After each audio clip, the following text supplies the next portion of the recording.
Dobroveče. Dobrodošli na druge online razgovore koje Muzej Jugoslavije organizuje u okviru programa obeležavanja 75 godina od kraja Drugog svetskog rata. Okosnica ove mini serije razgovora je parola Jugoslovenskog narodno-oslobodilačkog pokreta Smrt fašizmu, sloboda narodu. Prošli put smo se bavili prvim delom ove parole, Smrt fašizmu. Ja sam imala zadovoljstvo da sa Nikolom Radićem Lukcatijem i Hrvojem Klasićem o tome malo više razgovara.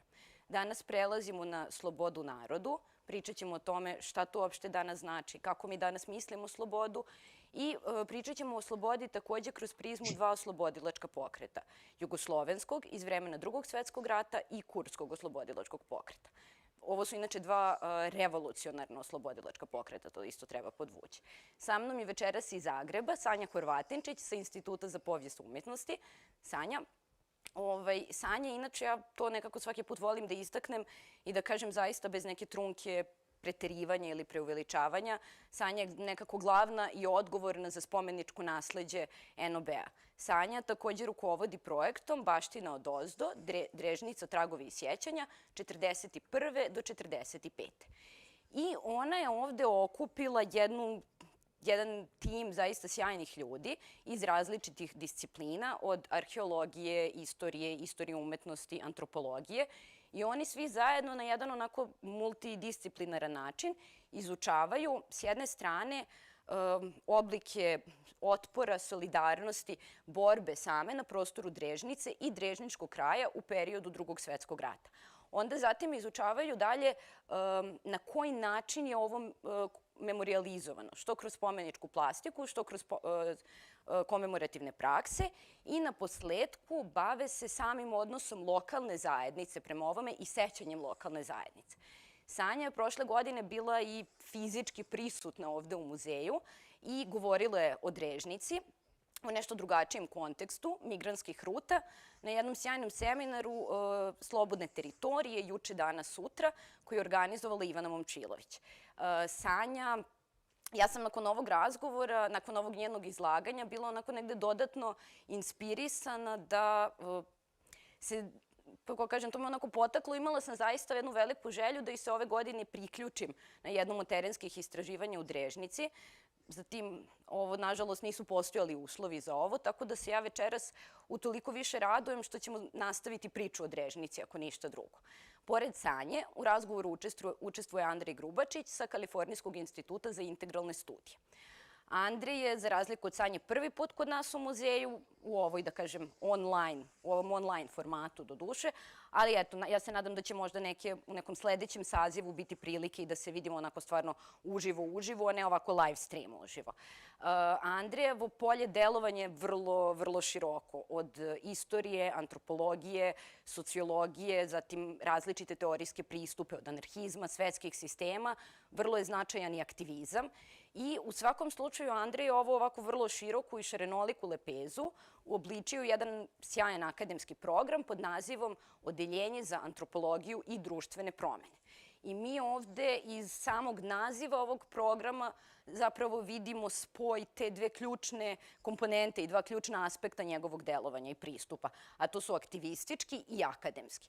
Shodno ovome, Andrej se akademski bavi i aktivno podržava jedan radikalni društveni eksperiment koji kurdski oslobodilački pokret sprovodi na prostoru severne i istočne Sirije, koji je poznat kao Revolucija u Rožavi. Revolucija u Rožavi je negde najprepoznatljivija i verujem mnogim ljudima poznata po tome, po brojnim ikoničnim fotografijama na kojima žene drže puške u rukama. I Andrej će nam večeras objasniti šta i zapravo koje ideje stoje iza tih naoružanih žena. Tako da ja bih sada takođe pozvala publiku i sve one koji nas prate da u bilo kom trenutku postave neko pitanje, komentar, što u ovom live chatu ili u samom komentaru. Ne morate čekati do kraja da završimo razgovor, možete ovo uraditi u bilo kom trenutku. Mi ćemo na kraju samog razgovora imati vreme i pokušati da odgovorimo na neka od vaših pitanja. Tako da ja bih sada prešla dalje na razgovor. Sanja, Andrej i krenula bih za početak od toga, znači pre nego što pređemo na to pitanje slobode od čega i slobode da šta, da najpre malo uvedemo i objasnimo gledaocima šta su te slobodne teritorije. Ti prostori slobode gde određene zajednice, kao što ćemo videti, u vrlo teškim uslovima i okolnostima grade jedan društveni sistem u nadi da će ga zapravo realizovati u budućnosti. Da ove slobodne teritorije smestimo na jednu onako hronološku, geopolitičku mapu. Budući da govorimo o Drugom svetskom ratu, ja bih krenula od Drugog svetskog rata. Sanja? Može, evo, hvala na pozivu i hvala na ovom lijepom uvodu. Ja se nadam da ćeš, Jovana, s nama iduće godine biti u Drežnici. Zapravo, to je i pogodnost ovakvih istraživanja. Mi smo uspjeli unatoč ovim uvjetima koji nisu bili pogodni za nekakva akademski uobičajeni rad. Uspjeli smo zapravo odraditi svoj teren ove jeseni, jer je i on na neki način izoliran, taj sam teren je izoliran, pa evo, to je možda nekakav dobar uvod. Ja bi zapravo od tog prvog pitanja, prvo bi odgovorila na njega zapravo možda malo tehnički. Dakle, kad je riječ o partizanskim slobodnim teritorijima ili poluslobodnim teritorijima, to je prije svega zapravo jedna vojna terminologija i ona je kao takva zapravo i funkcionirala i za samog rata, dakle na nju se na taj način referiralo, a i u tom smislu mislim da je važno da sam pojam slobode smjestimo u taj diskurs ratnog stanja. Odnosno u diskurs stanja koji je značio jednu neravnopravnu borbu koja dakle se javlja, koja se pojačava, čiji intenzitet se pojačava dakle okupacijom 1941. godine. I dakle u takvom kontekstu ja ću sada zapravo malo i podijeliti ono što sam rekla sada jedino ne vidim, samo share screen, da možda imamo malo i nekakav vizual. Evo ga. Dakle, ovo je jedna od tih tipičnih, zapravo svima poznati možda kartografskim prikaza oslobođenih teritorija koji su se, dakle, ovi crveni komadići mijenjali, naravno, vrlo dinamično tijekom razdoblja 1941. do 1945. godine. I, dakle, oni su označavali prostore koje su partizanske jedinice, odnosno narod koji je podržavao partizansku borbu, koji su zapravo bili, ajmo reći, lišeni okupatora, ne? To je bila strategija koju je komunistička partija zapravo preuzela i inspirirana nekim ranijim ili paralelnim oslobodilačkim pokretima u svijetu i zapravo u kombinaciji tog gerilskog načina ratovanja koji je uključivao diverzije, koji je uključivao različite vrste dakle ometanja normalnog rada, odnosno pokušaja ometanja rada okupacijske vojske i okupacijskog sistema, pa onda postepeno i sa regularnim vojnim jedinicama i sa frontalnim načinom ratovanja, dakle sa tom nekom kombinacijom koja je činila taj pojam partizanskog rata. Dakle, uspješno se kroz godine oslobađao prostor koji je bio zapravo jako važan, dakle strateški važan kako bi se ojačala ta pozadinska linija, odnosno pozadinski rad unutar kojeg je bilo moguće graditi tu neku vrstu alternativnog društvenog uređenja kroz različite organe, dakle narodno-oslobodilačkih odbora. Pa je tu između ostalog, o tome ćemo možda i nešto kasnije pričati, bilo dakle vrlo izraženo i djelovanje prvog ženskog političkog subjekta, dakle antifašističke fronte žena, pa i niza dakle drugih organizacija koje su omogućavale dakle neku vrstu izgradnje i afirmacije agende, dakle o kojoj također možda još kasnije malo u detalje govoriti. Sada da se zadržim dakle na tom pojmu oslobođenih ili poluoslobođenih teritorija.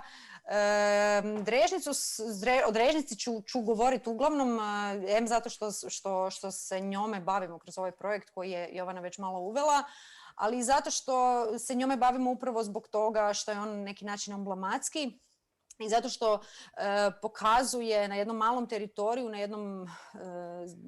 jednom dakle, case studiju, na jednom studiji slučaja možemo govoriti o različitim elementima koji su interesantni upravo da bismo objasnili taj i da bismo razumjeli zapravo taj način ili specifičnost takve borbe. Tu je zapravo između ostalog ono što je osobito važno istaknuti je odnos teritorija, odnosno samoga pejsaža, krajolika sa agendom, dakle, odnosno sa vojnom agendom. Iznimno važan je, dakle, taj smještaj Drežnice u gorski krajolik, u zapravo jedan vrlo neprohodan krški krajolik. Tu specifičnost zapravo također teško možemo zaista razumjeti dok ne boravimo na samom tom terenu. Dakle, dok ne pokušamo doći do neke točke u tom pejsažu gdje recimo primjerice bila smještena bolnica i dok ne razumijemo zapravo koje sve vrste opasnosti slijede u trenutku ulaska u šumu. Ono što je tu zapravo za lokalno stanovništvo bilo jako važno je neka vrsta savezništva sa tom prirodom. Dakle, lokalni seljaci su poznavali svoje okruženje, jako dobro su zapravo poznavali mijene u prirodi. Ono što je specifično primjerice za ovaj kraj su Krška jezera, koja su neka vrsta fantomskih jezera. One se pojavljuju nekoliko puta godišnje kada poraste razina vode i nestaju. Dakle, to je bio recimo jedan od faktora koji je zbunjivao neprijatelja, a koji je olakšavao lokalnom stanovništvu primjerice da dođe do vode i da zna gdje vodu treba pronaći. S druge strane, to je fenomen krških špilja i jama gdje se civilno stanovništvo, a i vojne strukture povremeno su se skrivale i na taj način uspjele preživjeti. Dakle, cijeli jedan niz takvih elemenata je ključan zapravo za to razumijevanje.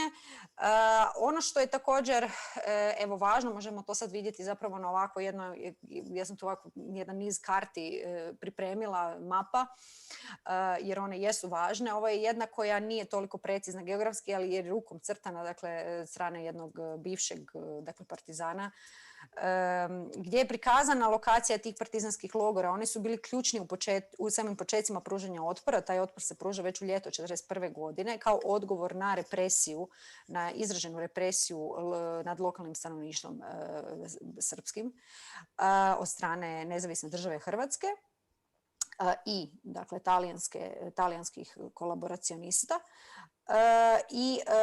Dakle, kao odgovor na to, dakle, narod prvo sam pruža neku vrstu otpora, odnosno pruža prije svega, odnosno povlači se u šume, na neki način se skriva, da bi onda na jesen, odnosno već u rujnu, augustu, rujnu 1941. godine komunistička partija poslala provjerene kadrove na taj teritorij, spoznavajući, znajući zapravo koja je situacija na terenu, i ti provjereni kadrovi koji su bili mahom bivši dobrovoljci u Španjolskom građanskom ratu, dakle prekaljeni borci, prekaljeni revolucionari, dolaze na taj teren i organiziraju partizanske logore. Koji su u jednom... Izvini. Mi zapravo na primjeru Drežnice, ono što je meni tu jako zanimljivo, zaista na jednom onako mikro primjeru, i to su sve važne stvari koje si ti istakla, to iskustvo iz Španskog građanskog rata, ono što je jako bitno, taj, da kažem, savez ljudi i prirode i slično. Tako da bih ja sad voljela da vidimo, znači ovdje imamo jedan mikro primjer, da vidimo sad ovaj drugi primjer, znači gdje se borbe vode na jednoj daleko većoj teritoriji. Da vidimo kako izgleda slobodna teritorija u Rožavi. Ja se izvinjavam. Što se to samo... Pardon, ja sam trebala isključiti share. Ok, pa dobro, tehnički problemi, rešavamo sve. Evo ga, Andrej, vidimo se. Ćao, ne znam da li me čujete. Srećan dan Republike. Srećan dan Republike. I dobro jutro, što je kod mene u Berkliju vrlo rano ujutru. Da, dobro jutro. Pitanje oko Rožave je u tvom uvodu si istakla da se ja bavim o slobodnim teritorijama, to bi samo o slobodnim teritorijama u posljednjih 500 godina, dakle u vreme švedskog kapitalizma ili modernog švedskog sistema. I moje istraživanje se fokusira na donskim kozacima, odnosno slobodnoj teritoriji donskih kozaka u 16. veku, zatim zapatistima u Chiapasu u Južnom Meksiku, savremen primjer. Također savremen primjer zatvorskog komunizma u Irskoj, koji je oko Bobby Sandsa tokom 70. i 80. godina i konačno slobodnom teritorijom u Rožavi, koje, kao što si ti spomenula, se nalazi u severoistočnoj Siriji. Zapravo to bi mogla biti severozapadna Sirija. Termin Rožava je malo komplikovan, s obzirom da je Rožava kurdski termin koji znači zapadni Kurdistan i koji označava jednu etnički fragment koji zajedno sa severnim Kurdistanom, koji se nalazi u Turskoj, koji se naziva također Bakur, zatim sa južnim Kurdistanom, to je autonomna oblast u Iraku, kurdska, i Rožavatom, koji se nalazi u Iranu, to su 4 strane Kurdistana. Međutim, Rožava, inače termin znači zemlja u kojoj zalazi sunce ili predeo zalazećeg sunca, predstavlja jednu multietničku ili čak i transetničku formaciju koja je od svog nastanka, dakle od 2012. ili 2014. zavisno od toga kada počinjemo sa njenom istorijom, zapravo pokušava da stvori multietničku federaciju, demokratsku federaciju, termin koji se upotrebljava je demokratski konfederalizam, demokratska nacija i demokratska autonomija. Centralni pojam je autonomija i ovo je područje kojem živi otprilike 3 miliona ljudi. Dakle, reč o jednom zaista ogromnom delu Sirije i izuzetno strateški značajnom delu Sirije, budući da se ovdje nalaze nalazišta nafte. Dakle, sva sirijska nafta ili najveći deo sirijske nafte nalazi se ovdje, kao i najveći deo sirijskog žita. Budući da su to prirodna bogatstva i da su to veoma važni strateški resursi, ovo je jedna teritorija koja nije skrajnuta, dakle nije marginalna, za razliku od recimo Chiapasa u kojem žive zapatisti u Meksiku, u lakondonskoj džungli. Ovo je usred te vetrometine različitih uticaja, velikih sila i Rožava kao takva predstavlja jedan od, dakle po mom i aktivističkom, kako si ti rekla, ali i naučnom ubeđenju, najzanimljivijih primjera slobodne teritorije u savremenom svijetu. Sada, ne znam koliko bi trebalo da idemo u istoriju Kurda, budući da je to veoma duga istorija i seže daleko pre Drugog svjetskog rata. Spomenut ću samo da od 1915. godine, za vreme diktatora, alkoholičara Kemala Ataturka, kreću napadi na Kurde i formuliše se ta potpuno patološka turska nesposobnost da na bilo koji način toleriše bilo kakav autonomni oblik organizacije ili samoorganizacije Kurda. Do 90. godina je bilo nemoguće spomenuti Kurdistan, nemoguće spomenuti Kurde, moguće je bilo spomenuti samo slovo K. Dakle, u Turskoj. Bilo je nemoguće govoriti kurdskim jezikom, slušati kurdsku muziku, na bilo koji način imati pristup kurdskoj kulturi. Borba protiv Kurda, protiv kurdske kulture, samoorganizacije koja se graniči sa genocidnom, obsesivnom državnom strategijom Turske, 1938. godine postaje pravi genocid, to je takozvani genocid u Dersimu, kada je 15.000 ljudi bilo pobijeno. Zatim se nastavlja kroz različite programe asimilacije koji traju praktično sve do 1978. godine.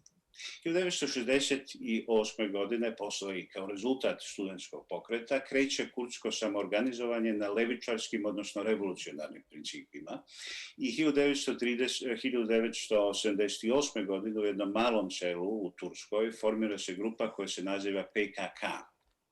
PKK, PKK, Radnička partija Kurdistana. Njen vođa, vrlo brzo, lider, Šerok ili Reber, kako ga nazivaju, APO, Abdullah Hocalan, postaje jedan od najutjecajnijih oponenata, antagonista turskog režima i uskoro se sklanja, odnosno beži posle velikog vojnog udara, puča u Turskoj 1980. godine u Siriju. U Siriji i zatim u Libanu on gradi gerilu, gradi revolucionarnu organizaciju koja se naziva još jednom Radnička partija Kurdistana, u to vreme dosta maoistička, nacionalno oslobođenje i sve te stvari koje su 80. godina u svijetu bile popularne.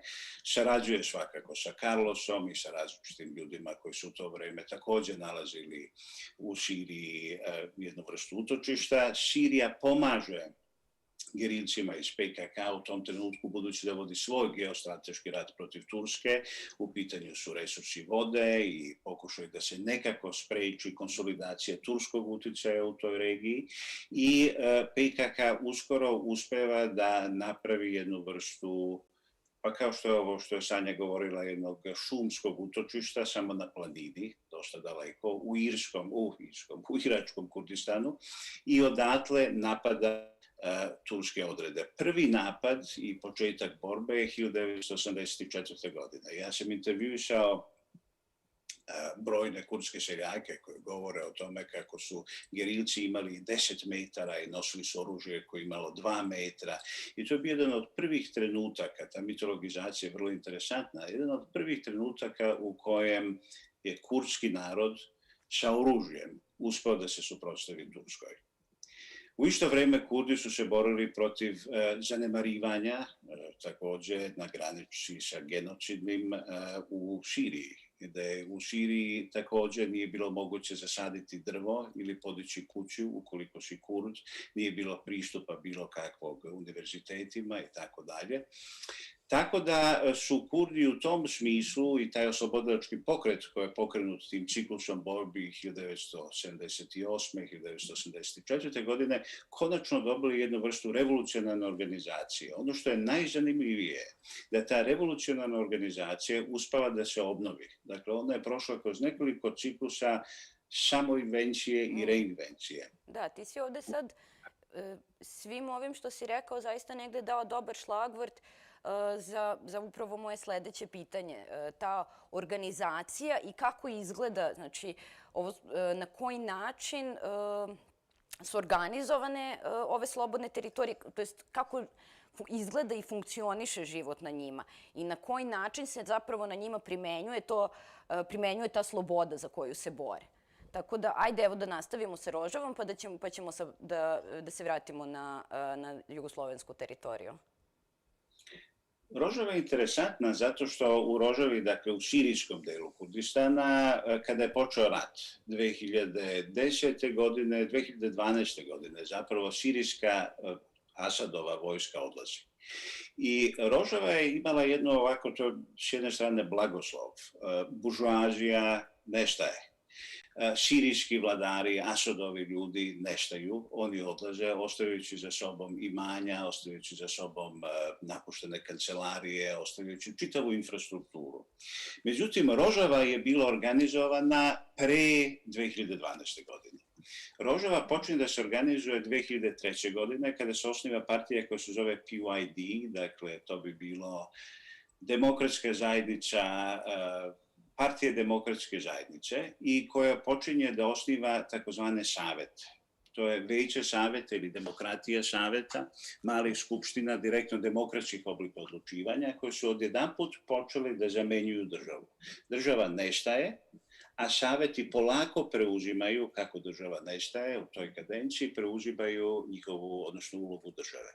Saveti su direktno demokratski organizovani, dakle organizovani horizontalno odozdo.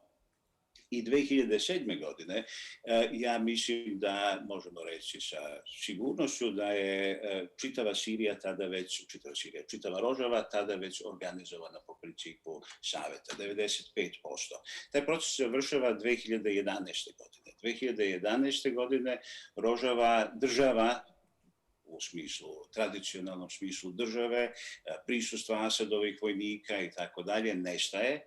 Dolazi do nekoliko tajnih sporazuma o kojima ne znamo mnogo i susrete između Amerikanaca, Rusa, Asada i Kurda, u kojem na osnovu i posle kojih Asadova vojska i Asadovi ljudi nestaju.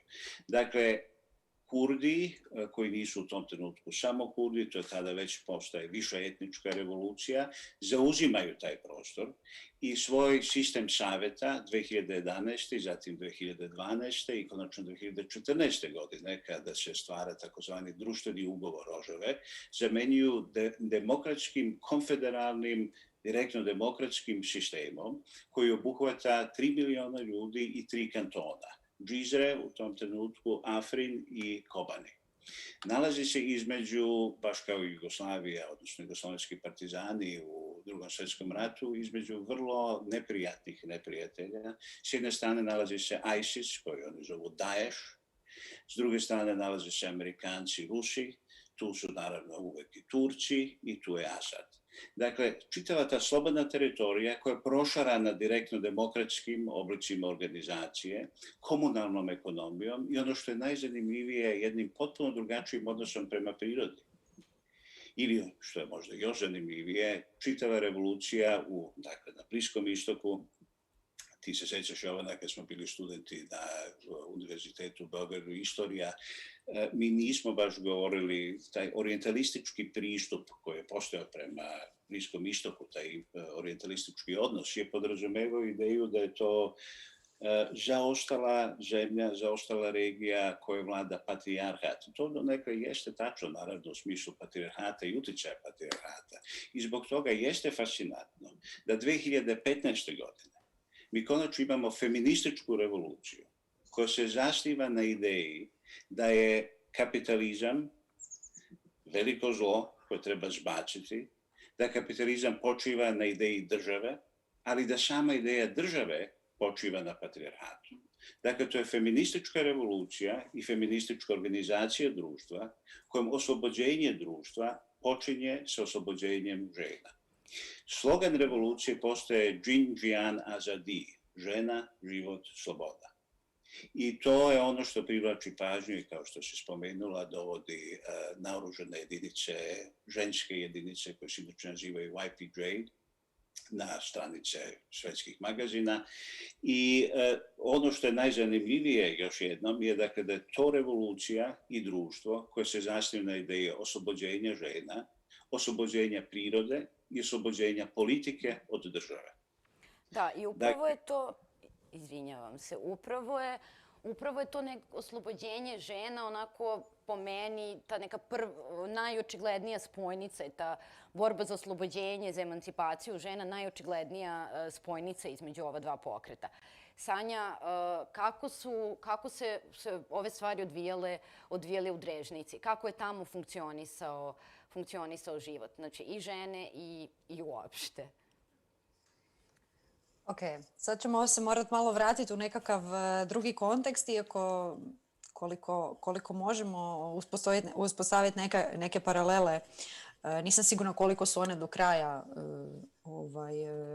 da kažemo, da ne bismo pretjerali u tim paralelama, ali svakako brojnih dodirnih točaka ima. Sa ovim segmentom ženske emancipacije se možda i ne bi toliko složila, svakako jeste postojao i bio je ugrađen projekt emancipacije žena, jednakosti žena u programu Komunističke partije od 19. godine. Ali, dakle, ovaj rad koji je ili nekakav dakle, ne bismo mogli nazvati da je to bila osnovna ili temeljna postavka samoga pokreta.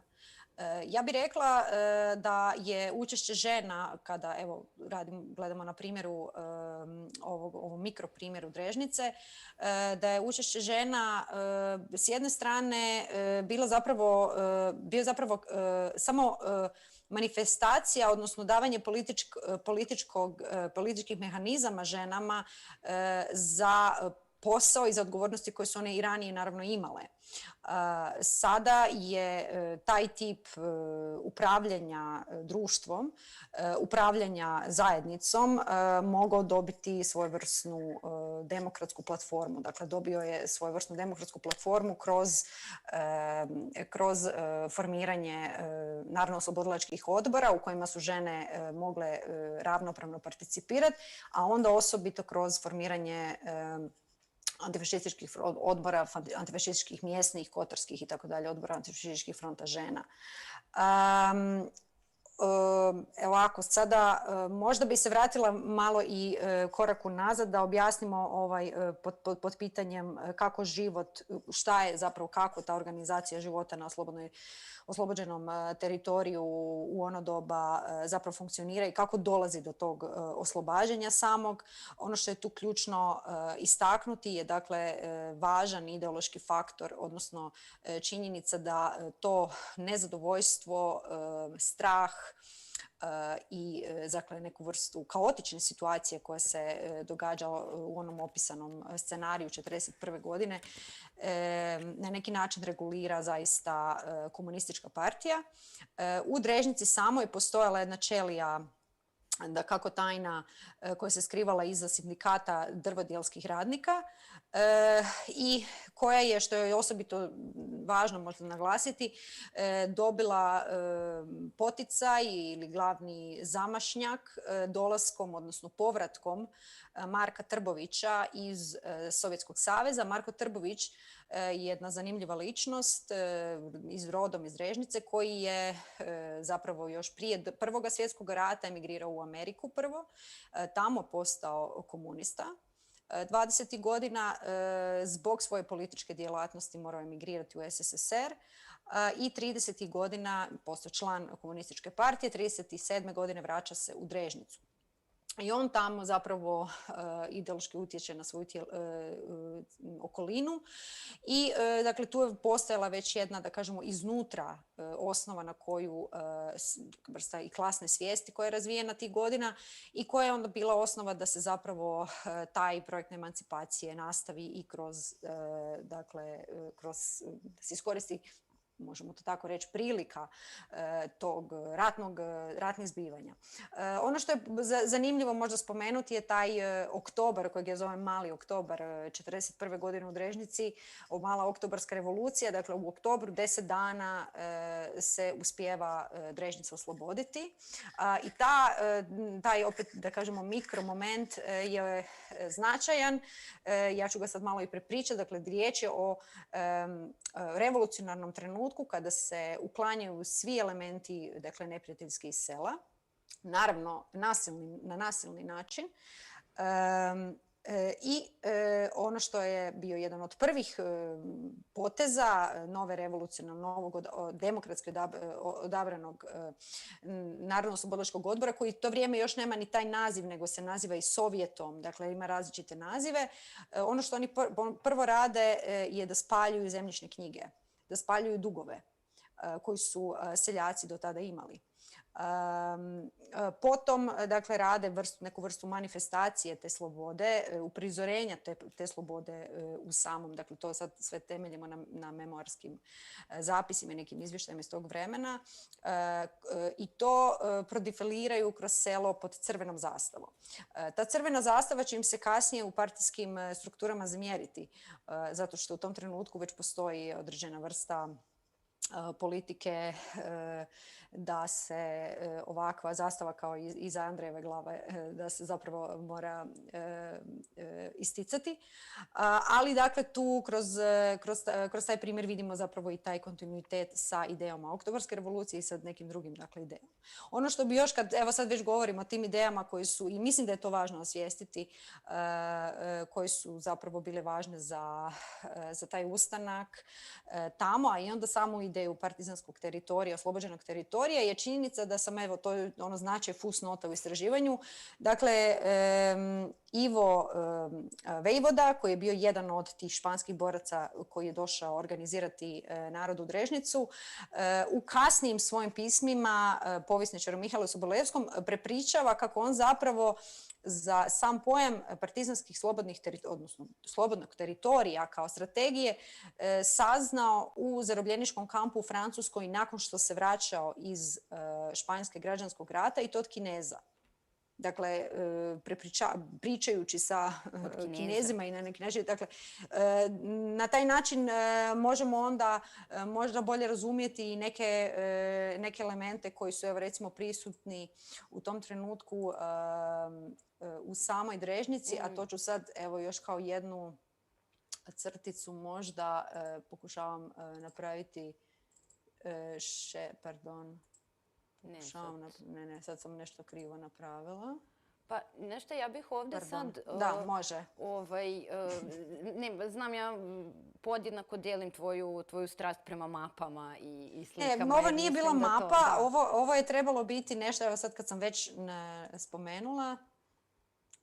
Dakle, mislim da sam sada uspjela... Pa da, dakle, zapravo htjela sam prikazati, to je spomenuti Ivo Vejvoda, snimljen upravo 1941. godine sa listom. Dakle, jedna od stvari koje su bile važne za funkcioniranje i način funkcioniranja na tom oslobođenom teritoriju bila je propaganda, dakle, tisak, izdavanje listova, čitavog niza listova u kojima su se prenosile vijesti iz cijeloga svijeta, između ostalog i ona o kineskoj revoluciji. Među tim listovima vrlo skoro pojavili su se zapravo i listovi koji su uređivale žene i gdje su se po prvi puta zapravo žene kroz program opismenjavanja, on je bio jedan od ključnih programa koji je AFŽ provodio, da bi žene dobile u smislu ne samo pravo glasa, nego pravo doslovno glasa, odnosno da se vokalizira njihove potrebe i zahtjevi, zapravo su se izdavali ovakvi listovi. Evo toliko. Hvala. Ja bih sad ovdje nekako oba ova pokreta o kojima pričamo funkcionišu u jednim vrlo teškim okolnostima. I mislim da tu sada nekako možemo i da napravimo kopču sa današnjim trenutkom. Jer mi trenutno mislim da smo svedoci zaista toga da je sistem u kojem mi živimo, sistem u jednom, ako mogu tako medicinski da se izrazim, mi smo u jednoj terminalnoj krizi sistema. Neoliberalni kapitalizam nas je doveo na neki način, bukvalno na ivicu civilizacijske propasti. I sad ono što se nameće kao pitanje, to je mi danas kada zapravo dolazimo do toga da je sloboda što mi nešto stalno iznova moramo da osvajamo. I sad kako u ovim novim okolnostima, kako mi iz ove pozicije razmišljamo o našoj budućnosti, kakvoj se budućnosti mi nadamo i na koji način i koje metode, ajde da kažem, kako možemo da izgradimo. Ja znam da je ovo vrlo jedno neodgovorljivo pitanje, ali ovo je više onako za, da kažem, za neko komentarisanje. Tako da, evo, Sanja? Možda. Ajde, Andrej. Ja sam puno sad pričala. Andrej? Pitanje je neodgovorljivo, ali mislim da je moguće pokušati odgovor. Ja se potpuno slažem s tobom. Ja mislim da je kapitalizam trenutno u terminalnoj krizi. I bilo je, marksisti predviđaju krizu kapitalizma koja je konačna već posljednjih 100 godina ili duže. Međutim, sada je trenutak u kojem se zaista kapitalistička civilizacija nalazi na izdisaju. I ne samo kapitalistička civilizacija u smislu ekonomskih odnosa, nego svega onoga što ona podrazumeva, što znači kulturu, odnosno kosmologiju, instituciju nacionalne države. I Rosa Luxemburg je jedna čuvena fraza da moramo birati između varvarstva i između slobode. Čini mi se da je danas moguće, ili socijalizma, mislim da je danas moguće reći da je izbor zaista između nacionalnih država i slobodnih teritorija. I slobodne teritorije u tom smislu danas predstavljaju pre svega nešto što moramo da razumemo, što moramo da proučavamo, jer upravo se tu, ja verujem, nalazi mogući ključ za interpretaciju i emancipaciju. Tako da mislim da se treba fokusirati na proučavanje ovih oblika slobode i oni zaista jesu oblici slobode i ne treba ih naravno doživljavati utopijski. Mislim da je to Sanja pokušala da kaže na izvestan način. Tu postoji određeni nedostaci.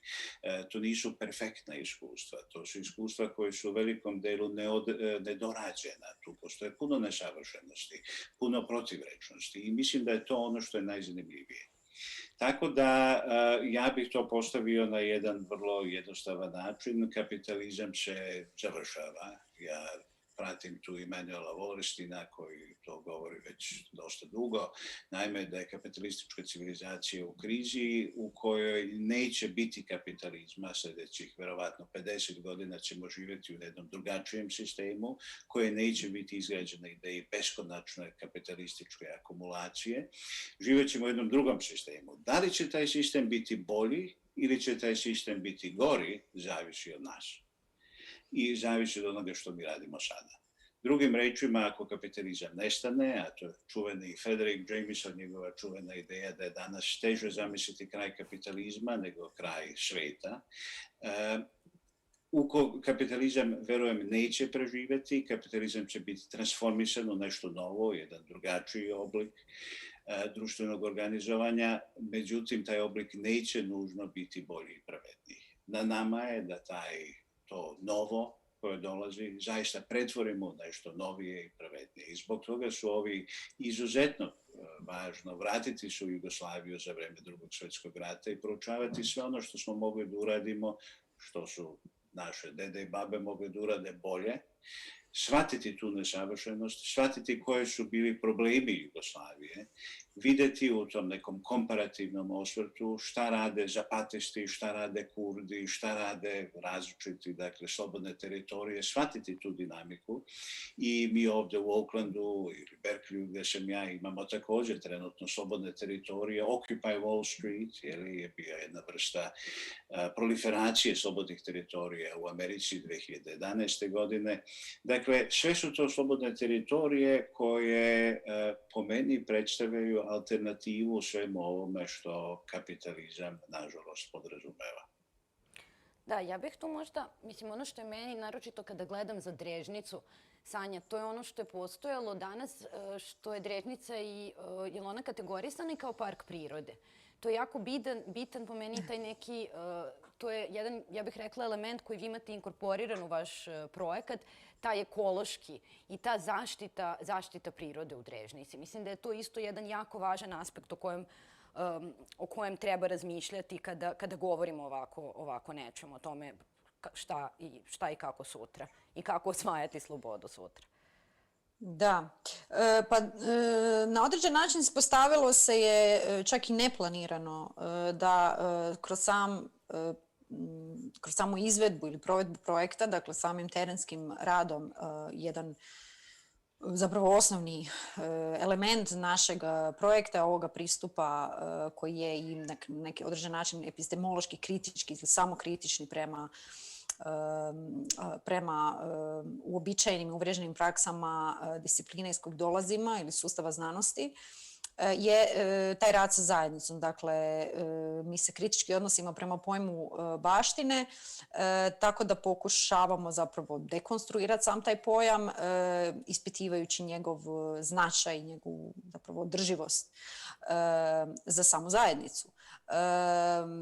Da sad ne idem u taj segment, ono što je važno reći je da, dakle, samim boravkom na terenu saznajemo ono što tu istu zajednicu, dakle te neke unuke ili djecu partizana ili ove generacije koja je prošla rat, koja je iznijela tu revoluciju na leđima, što zapravo njih danas muči, s kojim se problemima oni danas susreću. Osim onog generalnog, a to je, dakle, ekonomski problem takvih perifernih sredina, ali zapravo i društva u cjelini koja je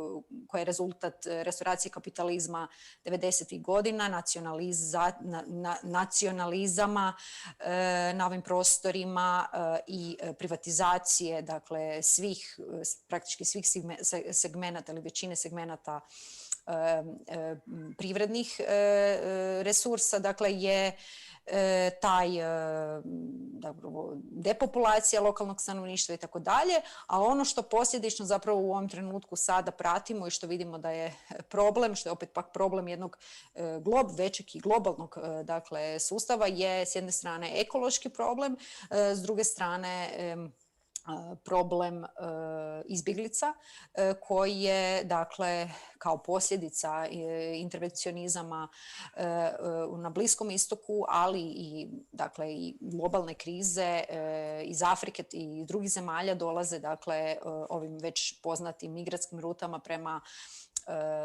prema Europi, nadajući se da će u Europi pronaći nekakav bolji život. Dakle, Drežnica se nalazi relativno blizu zidova Europe, dakle zidova tvrđave Europe, vrlo blizu je granica sa Bosnom i vjerojatno je većini slušatelja koji nas sada prate i vama svakako poznat problem o kojem govorim. Dakle, ljudi pokušavaju preći i prelaze dakle ilegalno tu granicu i skrivaju se u šumama, pokušavaju biti nevidljivi i doživljavaju vrlo često i nasilje. To je ono s čim se mi susrećemo na terenu i to je ono s čim zapravo i lokalno stanovništvo živi. Mi pokušavamo na neki način vratiti ova iskustva Drugoga svjetskog rata, dakle pričajući, pokušavajući nekako vratiti prizvati sjećanje na one vrste solidarnosti i na vlastito iskustvo ili iskustvo obitelji izbjeglištva, da bismo zapravo pojačali tu solidarnost prema ljudima koji su sada u takvim situacijama. Dakle, nama se događa da na mjestima na kojima su memorializirane određene prakse koje su bile iz Drugog svjetskog rata, recimo partizanska bolnica, da nailazimo dakle na ostatke hrane ljudi koji su prepušteni dakle da preživljavaju u tim šumama. Na određen paradoksalan način se te dvije temporalnosti ovdje spajaju. To je ono zbog čega mislimo da zapravo ta baština danas jeste značajna, jeste djelatna, jeste vrijedna nekako reaktivacije u smislu i medijacije kroz istraživanje na ovaj način na koji se mi trudimo.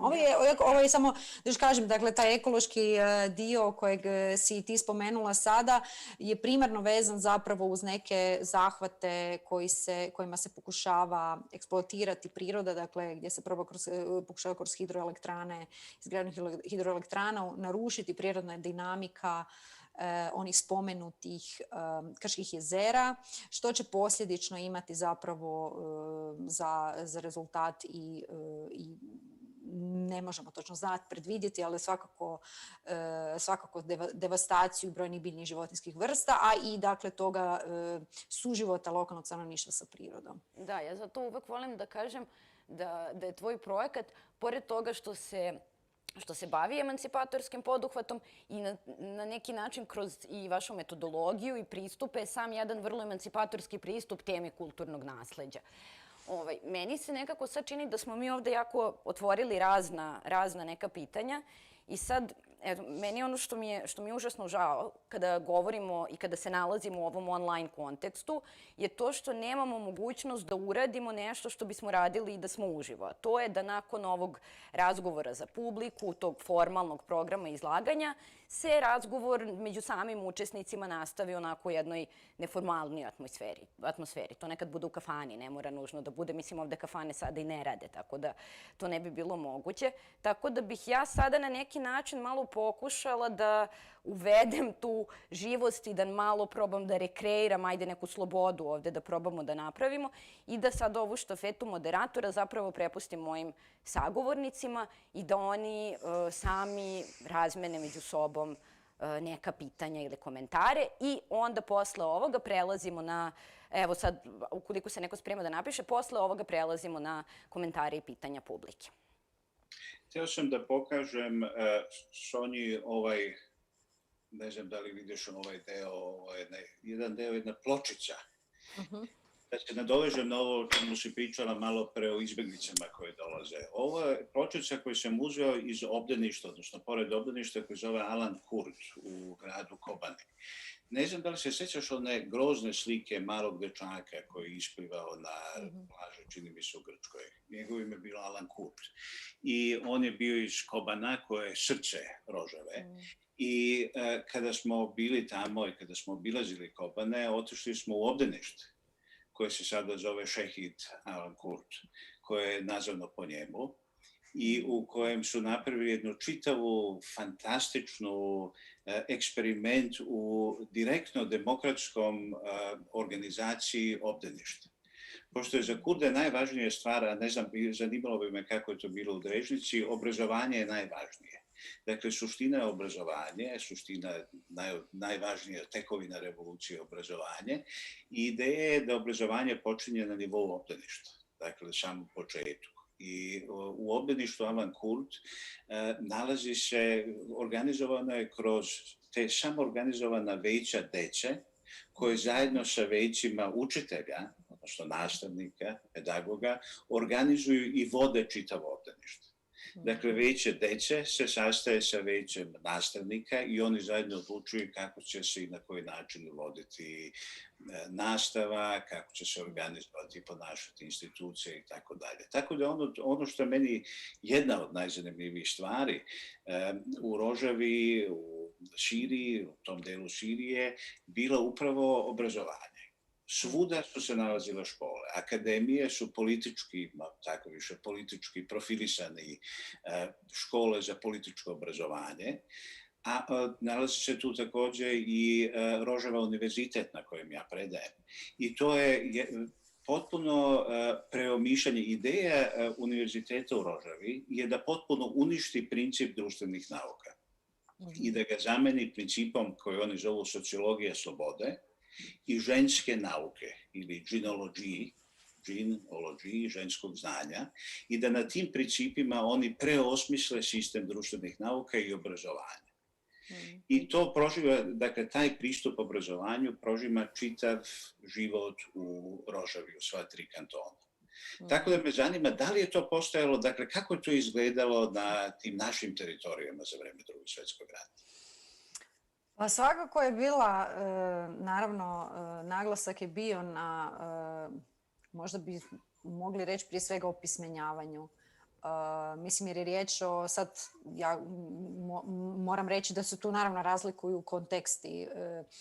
Kada govorimo o ovakvim ruralnim zajednicama i mjestima kao što je Drežnica i taj oslobođeni teritorij, svakako je nešto drugo od, ne znam, oslobođenog Užica 1941. godine ili nekakvih možda ruralnih krajeva. Ali u ovom kraju je svakako bilo ključno zapravo u pozadinskoj, dakle u tom nekom takozvanom pozadinskom djelovanju opismenjavanje. Koliko je za to vremena uopće bilo u takvim okolnostima koje su zaista bile dramatične, jer mislim samo mjesto se nalazi na križanju puteva i cijela sila različitih okupacijskih domicilnih vojski je bila prolazilo onuda, 7 puta palila to selo koje se iznova gradilo, tako dalje. To ću reći, dakle, koliko je vremena uopće bilo.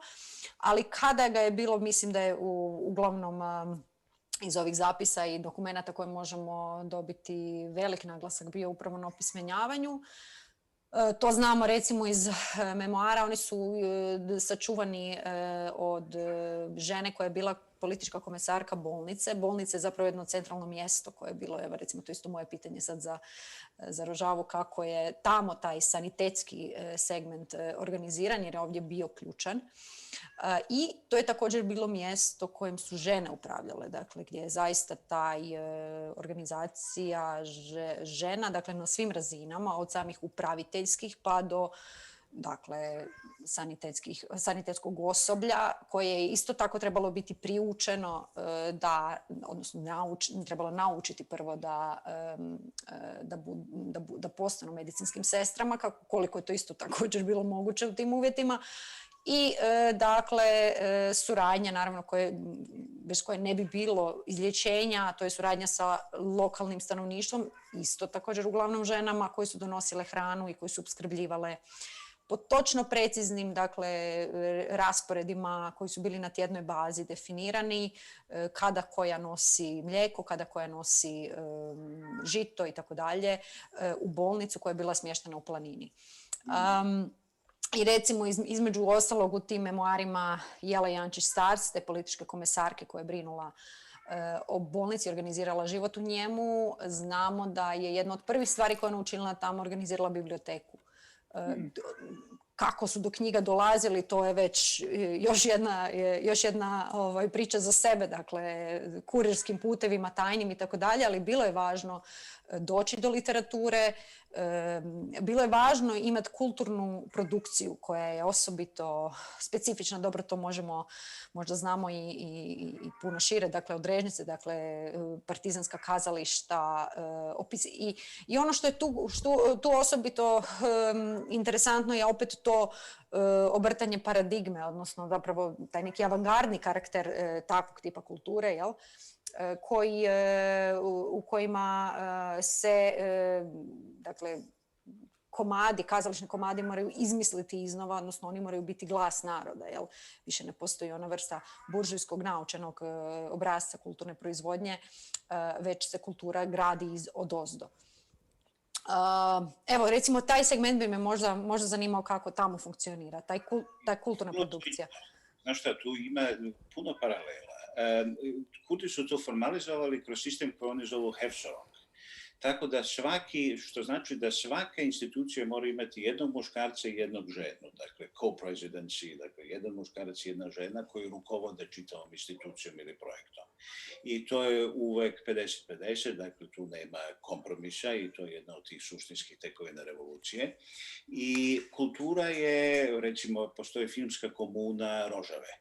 Dakle, čitava Rožava je organizovana po principu komuna. I filmska komuna pravi upravo ovo što si sada opisala. Dakle, to su festivali, to su ne samo filmovi, to su različiti kulturni, postoji bezbroj kulturnih komisija i svi su organizovani po tom komunalnom principu. Filmska komuna je meni bila najzanimljivija i oni su pravili fantastične filmove i dokumentarne, igrane filmove i organizuje se svake godine filmski festival u Rožavi koji je zbog okupacije Turaka, odnosno invazije Turske, oktobra 2019. godine pomerili smo to, bili organizovali smo međunarodno ovako, otprilike kao preko Zooma i prikazivali smo, čini mi se da je bilo, mislim da je bilo i u Beogradu, bilo je jedno 50 ili 60 gradova u čitavom svijetu su prikazivani filmovi bili iz Rožave.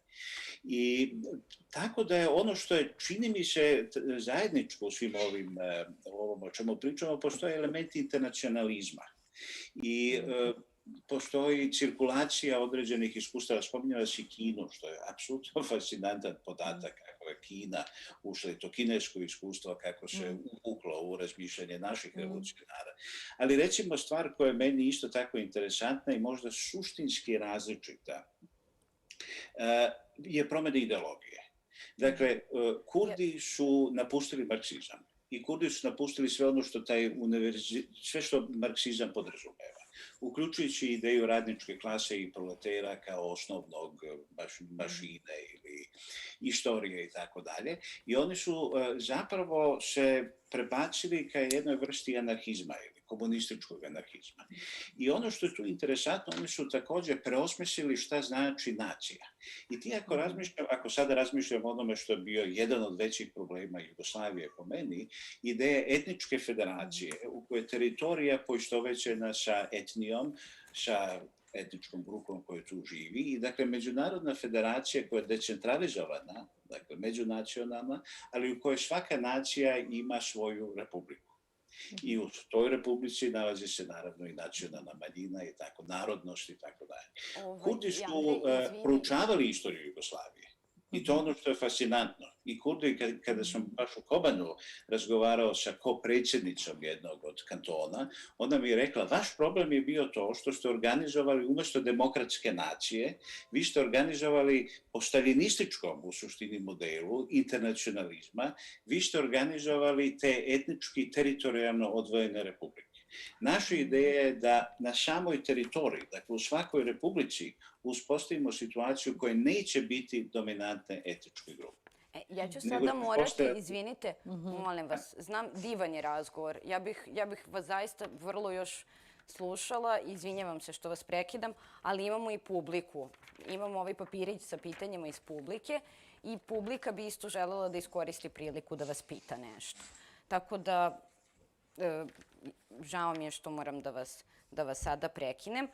Ono što je prvo bilo puno, evo kažu mi u komentarima, svi su nam čestitali praznik, današnji Dan Republike. Mi smo naravno namerno izabrali vrlo simbolički ovaj datum za današnju diskusiju. I imamo, ja bih izdvojila jedno pitanje za Sanju i jedno pitanje za Andreja. Krenula bih od pitanja za Sanju, koje je sad vezano upravo za ovu temu koju si spominjala, o migrantima, i to je zapravo i tema o kojoj si ti pričala prošle godine u muzeju. Pitanje je sledeće. Koliko misli da je lokalna zajednica Drežnice osetljiva na problem migranata, koliko misli da je osetljiva na problem migranata? Kako se lokalna zajednica odnosi prema ovome? Pa ovako, to pitanje je vrlo nemoguće na njega kratko odgovoriti. Mi smo se tim segmentom projekta zapravo bavili najviše kroz filmsku kameru. Dakle, samo jedan trenutak, Sanja, samo da vidimo, evo nas, da te vidimo, pošto smo te do malo pre samo čuli, sada te i vidimo. Evo, rešili smo to.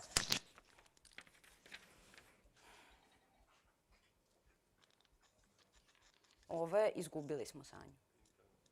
Internet je... Evo me, nešto je na trenutak. Odlično, odlično. Spomenula sam. Dakle, jedan od sudionika našeg programa je vizualni umjetnik Matija Kralj, koji je od početka pratio projekt sa kamerom. Smisao toga je bilo zapravo pokušati negdje sagledati našu samoistraživačku grupu i proces rada vizurom, ajmo reći, sa strane. Ono što se ipak iz toga filma razvilo i što je Matija, koji se inače bavi u svojem radu aktivističkom, umjetničkom, upravo temom migranata i izbjeglica na području Balkana, zapravo ono što je on najviše vidio i što je snimio kroz razgovore i kroz situaciju u kojoj smo se nalazili je bila upravo ta tema. I kada smo sastavljali film koji će uskoro biti dostupan online, jedan kratki dokumentarni film, uspjeli smo zapravo negdje i rezimirati. Dakle, vrlo su različiti odgovori. Mi smo u gotovo svakom intervjuu koji imamo sa mještanima, a to su mahom stariji ljudi, čak nismo trebali ni pitati to pitanje, oni bi negdje već u drugoj, trećoj rečenici spomenuli izbjeglice. Neki vrlo afirmativno u smislu da su svjesni toga problema, dakle da im oni dolaze na vrata i da im oni samoinicijativno pomažu. To su također uglavnom bile žene. S druge strane, neki od njih izloženi propagandi preko medija, a to je također vidljivo kada se razgovara sa više sugovornika, dakle televizija, vidjeli ste na televiziji, čuli ste na televiziji, oni su nekoga su ozlijedili, nešto su spalili i tako dalje.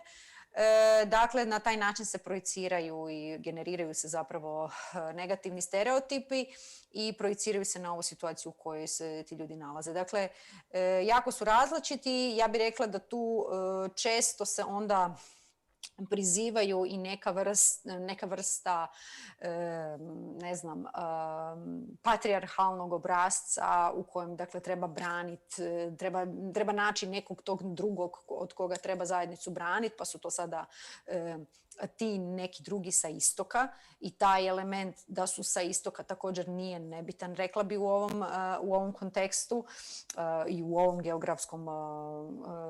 geografskom položaju. Tako da, dakle, vrlo su različiti odgovori na koje nailazimo, ali u suštini ono što lokalno stanovništvo najviše doživljava kao problem je izostanak bilo kakvog sustavnog rješenja za problem koji je realan. Dakle, od, naravno, kao što znamo, Evropske unije koja negdje žmiri na situaciju, što kažemo, ante portas ispod zidina, svjesno i namjerno, do dakle lokalne policije, odnosno hrvatske policije koja je tamo koncentrirana isključivo sa tim zadatkom. Tako da tu negdje lokalna zajednica ne vidi načina ili previše mogućnosti da ona sama nešto učini. Naravno, mislim, možete pomoći ljudima tako da im date hranu i vodu ispred svojih vrata, ali ne možete im pružiti nikakvu sustavnu brigu i u krajnjoj liniji sami možete zbog toga nastradati. Tako da evo. Hvala, Sanja. Kompleksno je pitanje u svakom slučaju. Da, imamo još jedno vrlo kompleksno pitanje.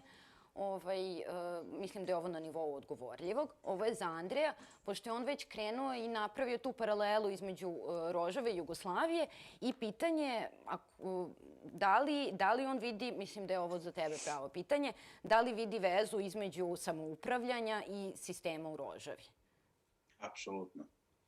Apsolutno, i ta veza je vrlo direktna.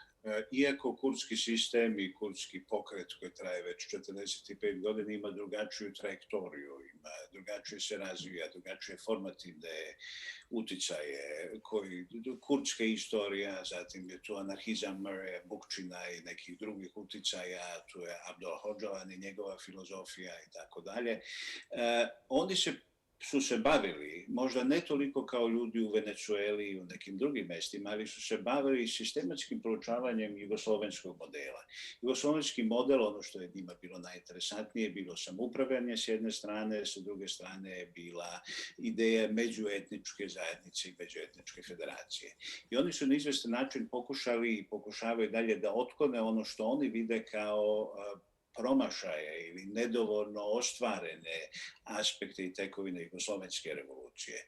Naime, ideja birokrata i menadžera, ideja da postoji jedan status koji između radnika i partije, odsustvo, dakle, nedovoljno razvijeno direktno demokratsko funkcionisanje radničkih savjeta u socijalističkoj Jugoslaviji je jedno od pitanja koje sam naišao nekoliko puta u Rožavi, u gradu Kamišlo, u jednom od razgovora na Akademiji, Mesopotamijska akademija društvenih nauka, su me direktno pitali o tome. U čemu je bio problem? Zbog čega se stvorila birokratska klasa između partije, dakle, i između radnika? I oni pokušavaju to da objasne tenzijom koja je postojala između političke partije, komunističke partije s jedne strane i direktno demokratskog organizovanja radnika u preduzećima sa druge strane. I oni to shvataju, ne znam, možda Sonja će nam reći da li je to tačno, kao jednu vrstu dijalektičkog odnosa i antagonizma između birokrata i birokratskog uticaja komunističke partije s jedne strane i direktno demokratskih aspiracija radnika koji su pokušavali donekle, paradoksalno naravno uz pomoć države i komunističkog projekta, da se organizuju sami kroz proces samoupravljanja. Jugoslovenski proces samoupravljanja je bio itekako inspirisan ne samo trotskističkom kritikom birokratizma i birokratije u Sovjetskom savezu, već i anarcho-sindikalističkim uticajima i anarhističkim elementima o samoupravljanju, koje Karder i drugi naravno nisu smeli da spominju kada su o ovome govorili, tako da naravno postoje jako puno tu paralela koje su veoma slične. Čitava Rožava, ono što je meni najzanimljivije u Rožavi je meni čini mi se, znaš, kada sam tek ušao u Rožavu i posle 7 dana provedenih tamo, ideja da je revolucija moguća, da je revolucija, ajde da kažemo, revolucija i dalje moguća, je nešto što je najlepše iskustvo koje čovek koji sebe smatra levičarem može da doživi. Mi smo na levici na izvestan način odustali od ideje revolucije. Mi smo prihvatili neoliberalni defetizam, kapitalistički defetizam, ideju da je revolucija ili kompletni preobražaj društva nemoguć. Međutim, posle 7 dana u Rožavi, 10 dana, 15 dana, ti vidiš ono što čini mi se i verujem da su naši babe i dede mogli da vide za vreme i posle oslobođenja Jugoslavije. A to je taj fantastičan trenutak u kojem sreća postaje materijalna snaga u istoriji. Trenutak u kojem sve postaje festival, trenutak u kojem sve postaje moguće, trenutak u kojem apsolutno ne postoji ni jedno rasprostravanje mašte koje ja uopšte ne mogu da, ne znam kako da opišem. I to je nešto što uništava svaki cinizam. Da, Ja sam ušao u Rožavu sa izvesnom dozom cinizma ili skepticizma, koji se istopio posle 7 do 10 dana. I naravno da su primjeri Jugoslavije, naravno da su veze sa Jugoslavijom i naravno da su ti paralele koje se nameću sa Jugoslavijom za mene bile veoma emotivne i sentimentalne i da sam uspio da ih prepoznam. Prepoznali su ih i oni i naravno na tome su insistirali. Ali ono o čemu nismo govorili je to osjećanje revolucije, mogućnost revolucije. Dakle, revolucija i to ono što je meni najzanimljivije i dalje što bih želeo da prenesem našim gledalcima i slušalcima je to da revolucija zaista i dalje moguća i da od nje ne treba odustati. Sanja, da li ti imaš da se nadovežeš na ovo? Ostalo nam je još jako malo vremena. Tako da ako nemaš, ja bi ovo zaključila. Ja mislim da je ovo jako lijep kraj. Ovo čemu je sad govori Andra, tako da mislim da nema potrebe. Tako da ja mislim da ovde možemo da zaključimo sa tim. Evo ja ću dati neki kratak zaključak koji je meni lično onako zanimljiv kada govorimo o ova dva oslobodilačka revolucionarna pokreta. To je što je za razliku od Narodno-oslobodilačkog pokreta i socijalističke revolucije u Jugoslaviji.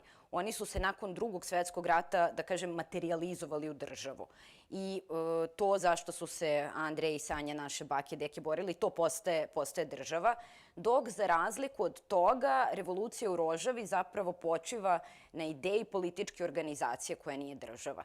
I mene zaista, evo ja mislim da svi pratimo na neki način šta se tamo dešava i mene zaista zanima kako je to moguće. Tako da ja bih ovde sada zaključila. Zahvalila bih se svojim sagovornicima. Sanja, Andrej, hvala. Meni je ovo bio jedan stvarno onako divan i inspirativan razgovor. Zahvalila bih se svima koji nas gledaju, koji će nas gledati kad već se uključe. Zahvalila bih se tehničkoj podrški. Imali smo malo smetnjica, ali ja mislim da ovo je sve prošlo super uz ovako sjajne sagovornike. I na kraju, naravno, tu je naša jedna jako mala publikica i podrškica. Moje koleginice koje su opet bile tu. Ovaj put nisu bili papirići, ovaj put je bio ovaj ogroman papir. Tako da sam mogla sve to lakše da pročitam. Tako da, evo, mi smo ovom današnjom diskusiju završili ovu miniseriju razgovora. Možete sada pogledati, ukoliko želite, možete pogledati zajedno i jedno i drugu. Znači, Smrt fašizmu, sloboda narodu. I to je toliko od nas za sad. Hvala. Hvala vam. Pozdrav.